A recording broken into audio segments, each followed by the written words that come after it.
Dan Tomlinson.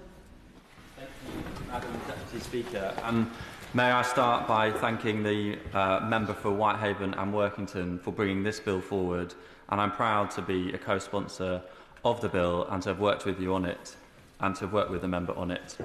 I also want to thank the member in giving us all a chance to speak in what is potentially the most engaged chamber we have ever seen, as we all grapple with the hypocrisy mentioned by the member for Reigate as to whether or not, even in this debate, can we be on our smartphones. So I'm sure we've all been listening very attentively. So what were you all doing when you were collectively in school back in the midst of time? If I think back to the early 2000s, when I was in school, I'd go out afterwards, calling ahead on the home phone just to see whether my friends were in. We didn't have smartphones when I was in school. It wasn't that recent. During the summer holidays, the rule was that you had to be the rule was that you had to be at home before the street lights came on. And I remember playing out in front of the local shops day after day in the long summers. But now, if you think of children today and the childhood that they will have, imagine playing their favourite game, but with a device in their pocket, buzzing every minute, telling them that someone has responded to their latest Instagram post, or if all of their friends are checking their phones too. The game starts to feel a little bit different. And instead of enjoying independent play outside, today's children and young people are spending hour upon hour of their free time glued to their screens, Madam Deputy Speaker. The average British 12-year-old is now estimated to spend something between 20 and 30 hours a week online, while the nation's green spaces sit increasingly empty. So that's why I believe this issue is one where the well-being of a generation is at stake. As other members have mentioned, the trends that have emerged since young children started to get their own smartphones just a decade ago are very concerning.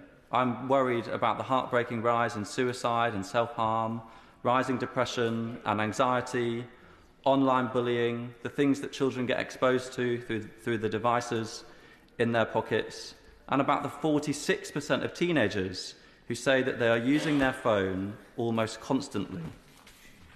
I'm worried about the risk from traffic or muggers to kids who walk to and from school staring at their phones, and the evidence that shows it has a negative impact during the school day.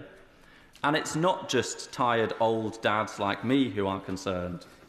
4 in every 5 16 to 24-year-olds say that social media has become addictive in the last 5 years. And most heartbreaking of all, if you ask Gen Z whether life would be better or worse with social media, only 18% of girls in this group say that it would be worse if social media was switched off entirely. The vast majority think that their lives would be better without it. I was radicalised over the summer after being first elected on the 4th of July, Madam Deputy Speaker, by reading Jonathan Haidt's book, The Anxious Generation, and I decided then to reach out to smartphone-free childhood and my local campaign team, led by a fantastic resident called Nova Eden, to work to try and get every single school in my constituency and in my borough to go smartphone-free. I met with primary school heads about this last year.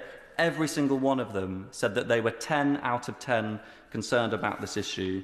So we've worked really hard, and I'm really proud that the borough that I have the honour of being one of the members of Parliament for will be going smartphone free from September this year. Every single primary school, 103 primaries, have signed up, and the secondary schools are following suit too. I want to commend the work of teachers and parents, fantastic people who want to do the best by their children in our borough, and I do hope that the measures in this bill can be taken forward to help children have the best start in life that they can, and so that we can make sure that we protect the well-being of future generations. Yeah.